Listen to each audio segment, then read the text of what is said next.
Hi there. I'm Jennifer Kennedy, the lead for quality at CHAP, and welcome to this month's CHAPcast.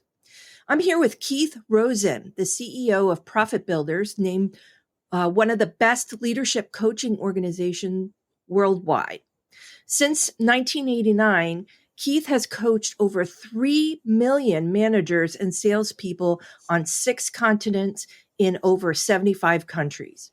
He's the author of Own Your Day, Coaching Salespeople into Sales Champions, the #1 best-selling sales management coaching book on Amazon and sales leadership, which was named Amazon's 2018 Sales Leadership Book of the Year.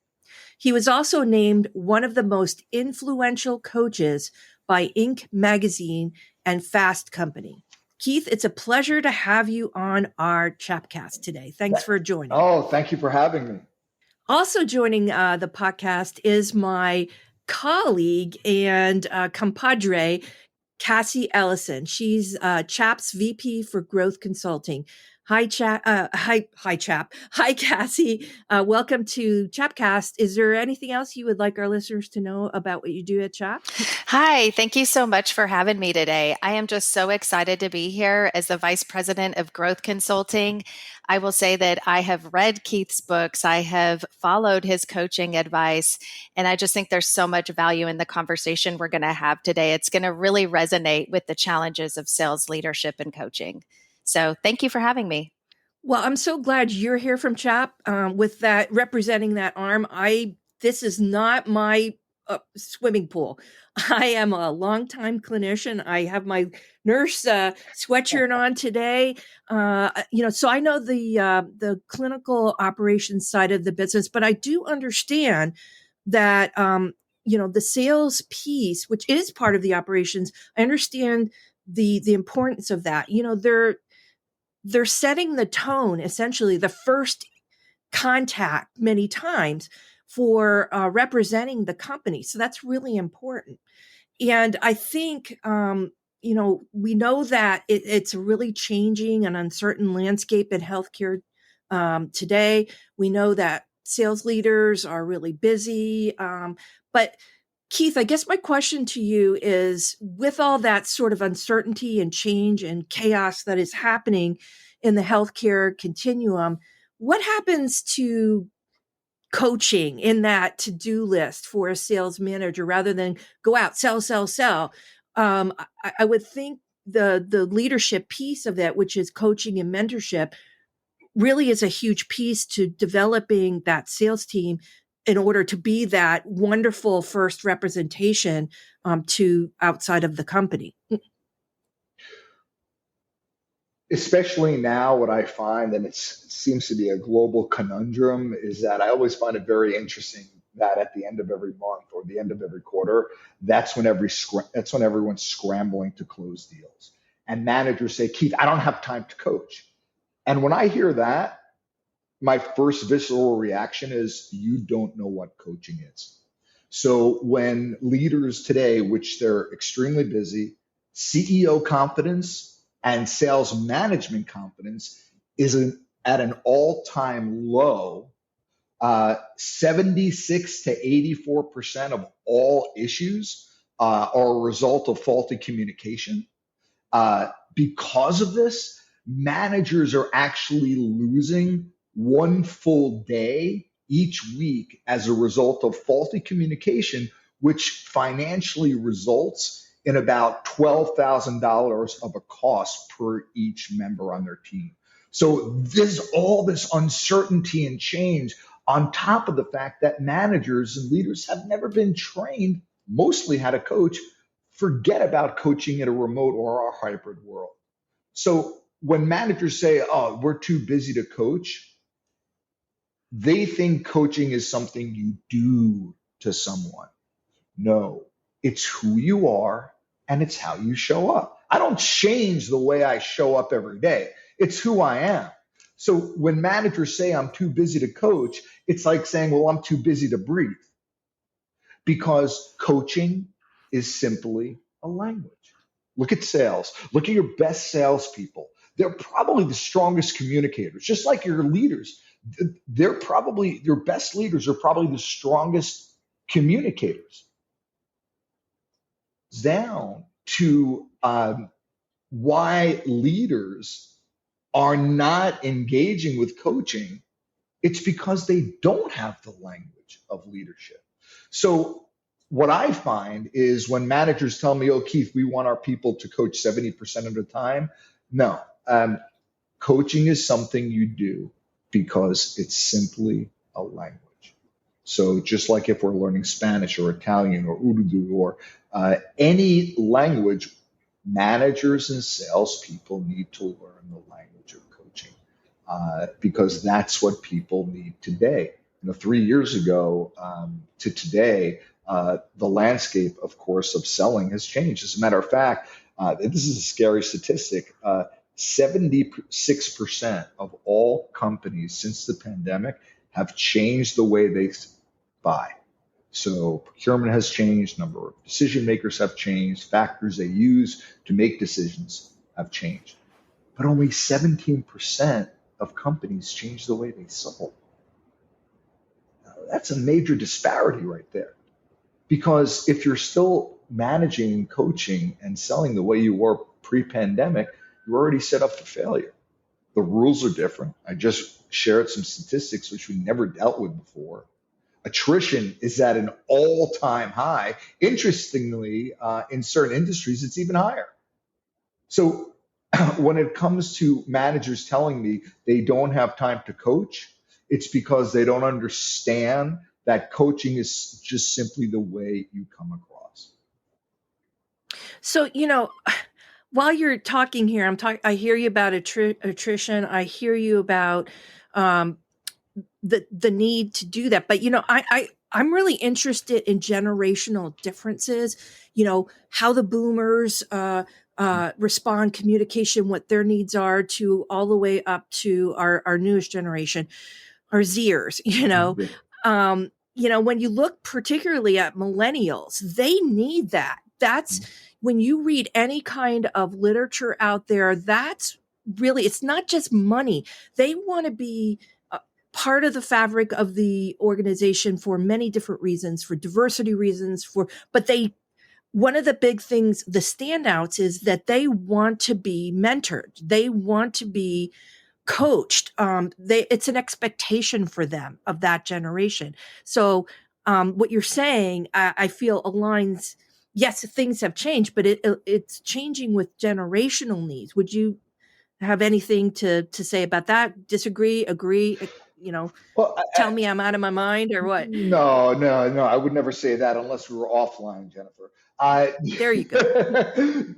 You brought up two really important facts. I want to touch on a strategic tool that every leader and every salespeople can use today, but also to the point of what you were saying about generational gaps. If anyone goes and does research right online, money is never the number one anymore. Out of the top five, money's like number Right. four, maybe five. What people want today is they want to be connected. They want to be part of something. They want to be able to contribute. They want to have a cause. They want to have a passion. They want to know they're making an impact. That's what people want today. So then how do managers coach to that when they're so used to running around and saying, you know your target, right? You know your target, right? You know how much you have to close, right? That doesn't do anything but just annoy your direct reports. It's not helping them grow. So what's a way to help people grow? Regardless of generational gaps, the one thing about coaching is that it's agnostic. Well, at least my approach is. So if someone approaches me, I'm going to share what I call the 1 minute coaching strategy. As a matter of fact, I can probably do it in 30 seconds. So let's put our timer on. Someone comes to you looking for help. You have two choices. You could be the chief problem solver and give them the answer, or you can ask a question. And the question is very simple. Hey, Jennifer, thanks for coming to me. I really appreciate that. However, you're much closer to this situation than I am, and I trust you and I trust your judgment.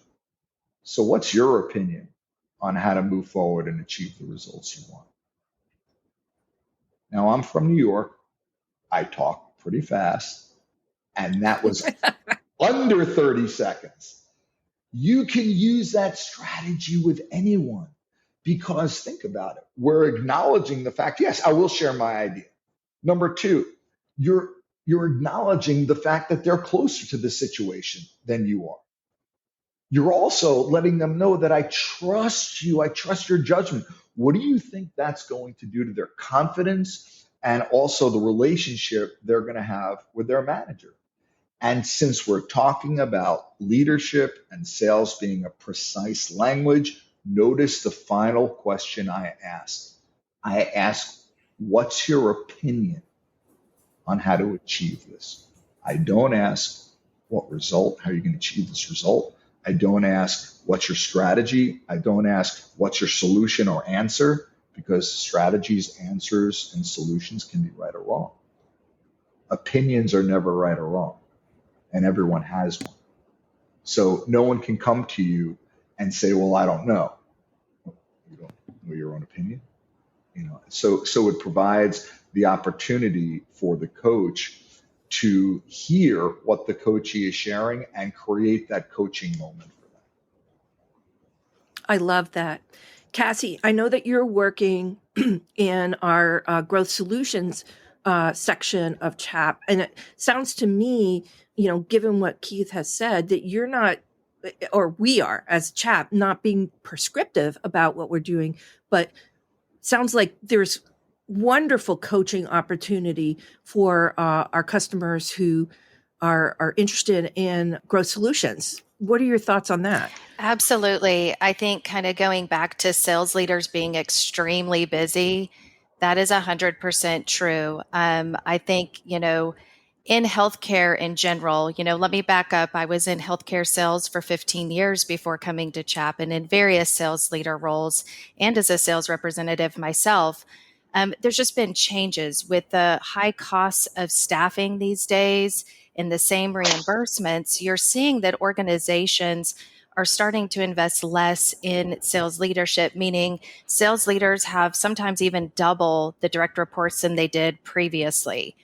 And so, it is a challenge being extremely busy to keep up with the administrative side of things, the strategic planning side of things, but most importantly, your people. Without your people, you don't have anything. And so that's the thing that, we coach to a lot is how can we really manage our week with intention? So not letting your week run you, but you running your week and knowing that in order to win, you have to connect with your team. You have to get out there in the field and have those coaching opportunities and build that trust with your team. So when they do need coaching, they'll come to you because they trust you. They trust that they can come to their leader and work through things as they occur. So I do see that, we're working with an organization right now that, they're getting creative on how they can layer in more sales leadership and starting with a level 1 of peer mentorship. So I think, really getting creative on having the adequate number of people to do effective coaching is key for winning in sales today. I do want to comment on chief problem solver when you mentioned that, Keith. Reading your book years ago as an early leader myself, I will admit I was a chief problem solver. If you had a problem, I had the answer. And I was so excited to give the answer. But what I found was that, I kind of created a codependency problem, right? My phone was ringing a lot because everybody needed help to solve the various problems about their day. So adopting the coaching that, in your book, the 67-second coaching, and really having those conversations with your team, I just saw such a difference. And it's the right thing to do. It's to grow leaders. It's to grow your team professionally and how to problem solve and get them confident in themselves, to be able to feel good about making decisions as they have different things that occur throughout their day. So we see this a lot with Growth Solutions, and we do a lot of sales leadership coaching and training and how to effectively manage your week to be able to manage all parts of sales leadership. Cassie, that was a really good point you brought up, and I'd like to expand on that because being a chief problem solver truly is a global conundrum.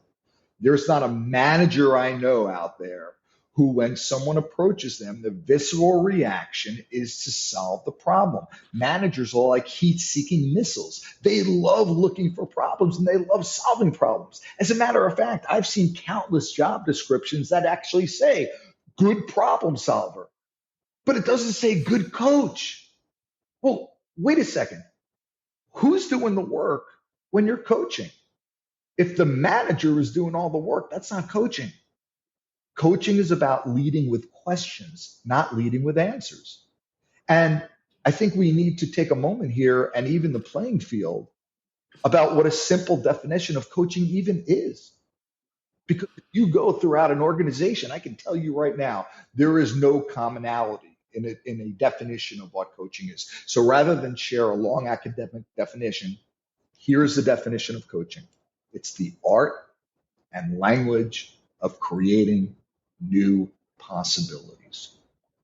So now take that definition, and for every manager, every people leader, think about the conversations you're having. If you're having redundant conversations, well, you're certainly not creating a new possibility. If you leave that conversation with a new possibility, new ideas, new approaches that you've collaborated on with your coachee, that's a good sign that you're doing some really good coaching. And a couple of other points to really nail down the cost of being a chief problem solver is that even though managers are coming from a good place, consider how the coachee is feeling. Now, don't get me wrong. Some of your people are going to be really happy. This is great. I go to my manager, they give me the answer. And the best part about it is if the answer doesn't work, it's their fault. Well, we actually rob people of the very accountability we're looking to build. It's insane. So consider this. Every time you give an answer, while there are some people that want that from their manager, there are other people that truly want to be coached, and they understand that coaches is going to help them develop. And when a manager gives them an answer, what they don't see or what they don't hear is that coachee thinking, well, gee, my manager didn't even ask my opinion. I guess they don't trust me. I guess they don't think I can do my job. Now you tell me what's that going to do to someone's confidence? It's going to absolutely destroy it.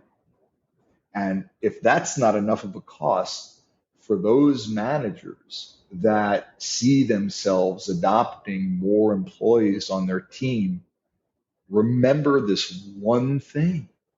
If it's one case for coaching, it's this: you can't scale dependency. You can't scale it. You know, Keith, I'm listening to all this and I'm like, yeah, this is totally applicable to the other, to the operations of the organization, clinical, all of that, because I think there is failure to coach clinicians as well, directors, managers on sort of that side of the house of the total operations as well.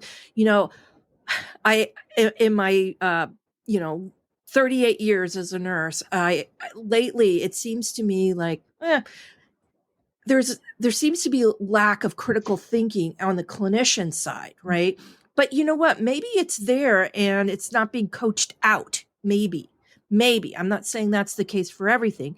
And on the clinical side, you have to sometimes say the regs say this is what we have to do. But I think there's more room to help clinicians and folks that are involved in that piece to draw out what they know is to help them grow. And I think exactly there's a lot of problem solving happening on that side of the fence in an organization as well. And we have to, as you mentioned, you have to make time for it, or we're not going to keep those millennials, Gen Zers, the whatever the next generation is going to be called after that. We're not going to keep them engaged and keep them happy in an organization if managers now and moving forward don't develop that skill. Absolutely. As a matter of fact, again, it's one thing to chat about these things that truly will make a difference in the impact and performance of people. At the same time, though, I've seen some statistics where what was it? Recently, just saw one that was really scary. Only 1 in 5 employees say they actually see a future at their organization. Wow, that's pretty low. That's scary. Yeah. So to me, companies, they throw more tools, they maybe throw more incentives. That's not the answer. What people really, really, really want is to help grow, but not only the company, but support their customers. And I know this might hit people, I don't know, I'm going to say maybe in a different way, but the dominant strategy for sales and for leadership is care. That's what people want today. We have never been in a situation where we have so much exposure into people's lives than we do now. After all, I'm in my office, you guys are in your office, you're home. When I'm speaking to my clients, when I'm doing a video call, I'm in my client's home, whether it's in their, if they have a home office or in their kitchen or wherever they're conducting the meeting. But I'm in their home, I'm in their office. That's such an opportunity to connect with people at a deeper level and change those conversations, not just from a business conversation, but to a personal conversation. Because consider this, for those people, and there's many, many that are still struggling out there, so are your clients. They're people too. Well, you say struggling, man, it is a competitive landscape out there. And, I wouldn't want to be a salesperson going out there to, get your foot in the door, have those conversations. How do you keep those folks that are out there every day, knocking on doors, trying to have conversations, motivated, confident, etc.? How does one do that? So one thing I find, and I don't know if I should have taught my kids this when they were very younger, but I said, the one word you really, really want to get comfortable with for the rest of your life is no. So they've over the years kind of used that against me. I'll say no, and of course they go to mom, and then mom says no, and then of course, I'm the softie, so then of course I'll say yes. Uh, when it comes though to the struggles that salespeople are going out there and so much pressure, how do they maintain their focus? How do they keep their confidence? There's several things. Number one, and this is more of a self-assessment for everyone, is do you have a personal vision? Do you have your core values laid out? Do you know what your specific goals are? Do you know what your intrinsic motivation is? You see, when we have our core vision in front, that becomes our North Star. That becomes our guiding light. And the one thing, and this is really the responsibility of the manager, is that there is a skill that I teach called enrollment. And I want you to consider, if envision, in my left hand, I'm holding the companies and the individual contributors' business objectives. And in the right hand, I'm holding their personal goals. Imagine if you're able to align each person's personal goals with their business objectives. Now there's alignment. So now that individual is thinking, oh, well, if I achieve this in my job, I'll achieve this personally. Most managers don't connect it because enrollment is a learned skill. So part of what I see with what great managers are doing It's not just creating a vision statement for the company and putting it on a wall that was designed by marketing, and of course, no offense to marketing, they do wonderful work. Except if we want people to truly own something, it doesn't matter if someone else creates it. What we create, we own. And what we create, we act on. So if someone is creating their own vision, identifying their core values, identifying what their goals are, that keeps them honest. It keeps them in that same lane. So when we're talking about a sales slump, how do you keep people engaged and confident? Well, does the manager have any idea what motivates each individual on their team? I will go so far, and please feel free to anyone to challenge me on this, but the majority of managers have no clue what their people want, what they're motivated by, how they like to be held accountable, how they like to be inspired. They don't know that. So what do? They make assumptions. So one of the leading cause of lost sales, strained relationships, turnover is assumptions, because either we're assuming or we're assessing. And since we're talking about some traps that managers fall into, one of the greatest traps I see is they manage or coach in their own image. So, for example, if I'm not taking the time to uncover how you like to be coached, motivated, held accountable, well, what am I going to do? Well, I'm going to think, well, gee, this is how I like to be motivated, inspired, and held accountable. So I'll assume that's how you like to be motivated and held accountable as well. And then we wonder why people are leaving, or even managers saying to me, gee, I like to be managed in a very direct way, but when I do it to my team, some of them have cried. That should be a good sign. And this is the opportunity to have conversations and sit down and talk about what motivates you, what gets you out of bed every day, what inspires you, what are the things you'd like to do more of at home? How good are you at turning off work at the end of the day? How good are you at managing your self-care? How well are you taking care of yourself? How do you stay focused on your priorities while balancing the performance you have at work? See, these are the questions no manager is asking, because they're much more personal. Well, Keith, those are personal questions. Yes, they are, because the dominant strategy today is care. Everyone is going through something. I love that. It's, from a nursing standpoint, that's me creating an individualized plan of care for my patient. And Cassie, I'm thinking, part of what we're doing in Growth Solution is helping the customers who engage with us to really look at that landscape of their staff and figure those things out. Is that fair to say? Absolutely. I will say that a lot of organizations that we talk to, we have discovery calls and we learn how, they lead their sales team and kind of what is their cadence or recipe for success. And oftentimes we hear, well, we assign a quota and a territory and they go.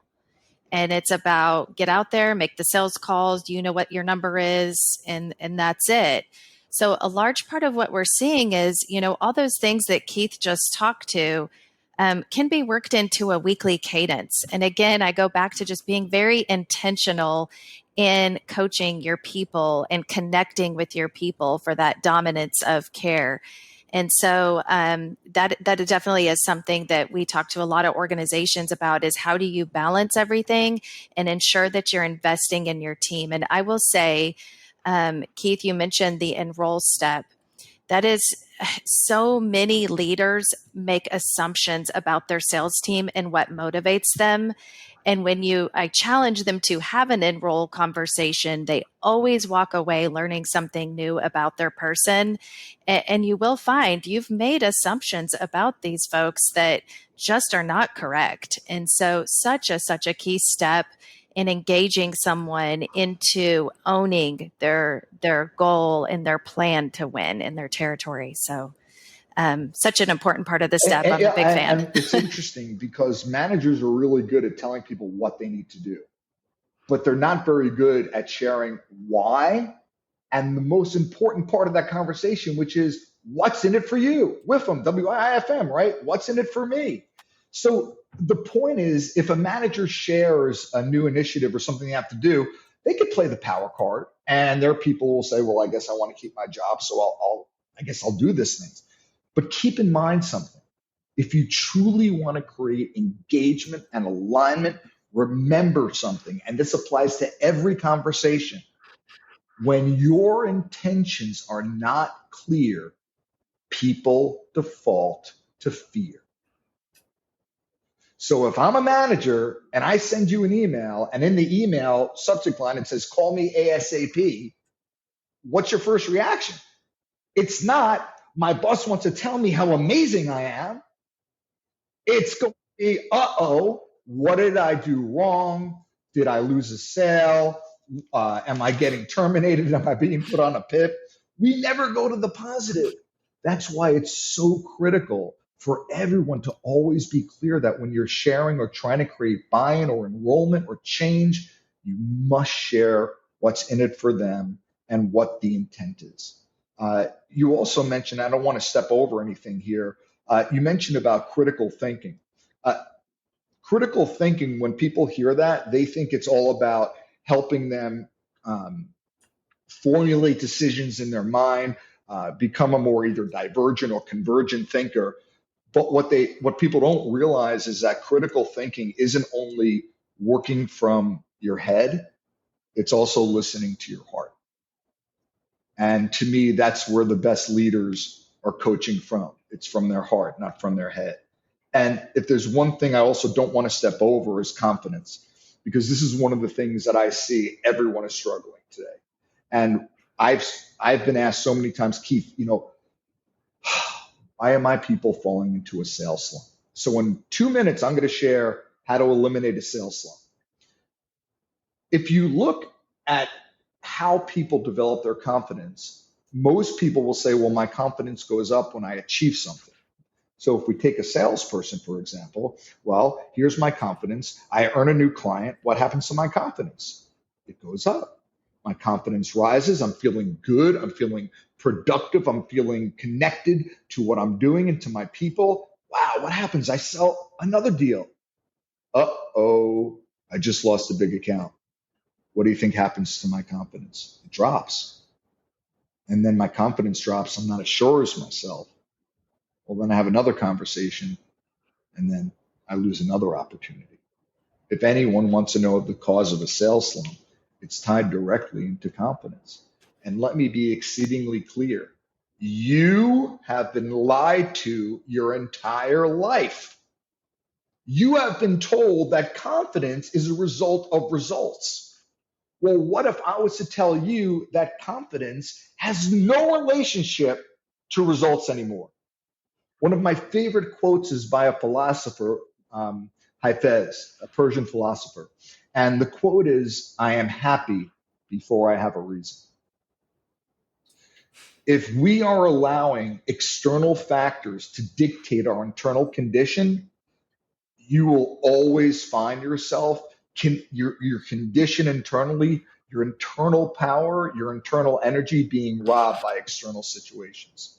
"Oh, once I hit my quota, I'll be happy." For how long? A day? A week?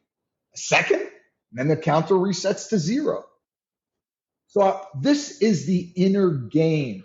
We've talked about what we can do to help our people develop, our clients develop. But what about the go be? How can we help coach people in the inner game? Confidence is just a choice.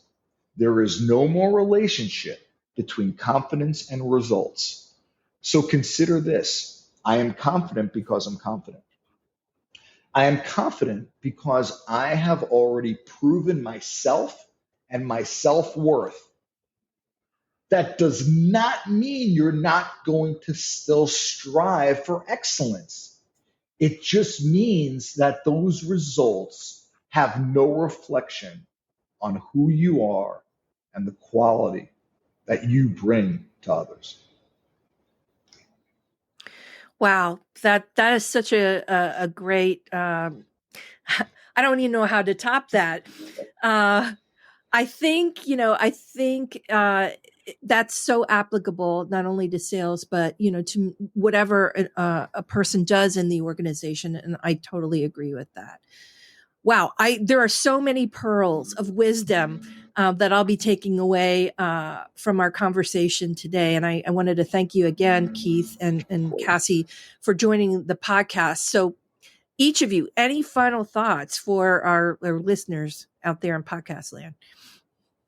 Cassie, I'll turn the mic over to you first before I share. Wonderful. Well, I really hope this is helpful to our listeners. In talking to a lot of clients, it sounds like this is just an ongoing challenge of really finding the time to coach effectively with our sales team to reduce retention, increase performance. So I hope there's some nuggets everybody can take away from this call today. And if you haven't read Keith Rosen's books, I highly recommend them. Well, Jen, do you have anything you want to sign off before I say goodbye to you? I have so many things that I'm taking away from here. One of the things that really struck me after all these years, you think you know stuff, right? Is that there's a piece, everyone in the organization has a sales role, really, right? I'm recruiting somebody, I'm selling the organization. I'm out there, I'm a clinician, I'm selling the organization. So that was a realization for me that it's not like the siloed thing. It permeates throughout the organization. Oh, I'm sorry. Now I have to comment on that. So you bring up silos. I'll be really quick. You want to know every real secret to breaking down departmental silos? Respect other people's point of view. That's the answer. Because if I'm in sales and I need to give something to a clinician and they said they wanted it, immediately, I'm running over to marketing and saying, hey, I need you to produce this for me. But you know what we're not doing? We're not respecting them. We're not respecting their time. We're not respecting that there are other things on their plate. So what if we turn that model around? And what if we say, hey, I'd love to redesign our relationship of how our departments work together so we can achieve our mutual goals? That's creating new possibilities. So I just wanted to share that, number one. Number two, when everyone is speaking coaching, that's how you develop a coaching culture. If every department is speaking coaching, if my direct reports are speaking coaching, my salespeople, yes, they're coaching customers. That's the evolution. If my boss is speaking coaching, we're all aligned and connected. That's the secret to developing a coaching culture. In terms of a couple of things that I'd like to share, just to wrap up from my end, for those of you that would like to tap into any more of my resources, I have tons of resources on my blog, keithrosen.com, and please connect with me on LinkedIn and, of course, on Twitter. There's a newsletter I have that you can sign up for where I'm always sharing different tools for leaders and salespeople, and, of course, things that affect our life balance, right? Because that's the one thing that we all struggle with is maintaining that life balance. And what's interesting, people really don't have a time management problem. What they really have is a priority management problem. So in closing, I'd like to share my final thought of every company's universal philosophy. And here it is. People create the mindset. Mindset shapes behavior. Behavior defines culture, and culture determines success. That is why the primary initiative, the primary goal of every manager is to make their people more valuable every day. Well, that is certainly a great way to sign off on this very informative podcast. Keith, thank you so much. I know you're a busy guy, and taking time out of your schedule to join us has really been a highlight for me, particularly. And Cassie, I know same for you. You're busy out there. moving growth solutions forward. So thank you for taking time out of your day to join the podcast as well. Finally, I want to thank all of you for taking time out of your busy day. I know that is sometimes really challenging to do, but thank you for plugging into our podcast. And from me and the entire CHAP team, stay safe and well, and thanks for all you do.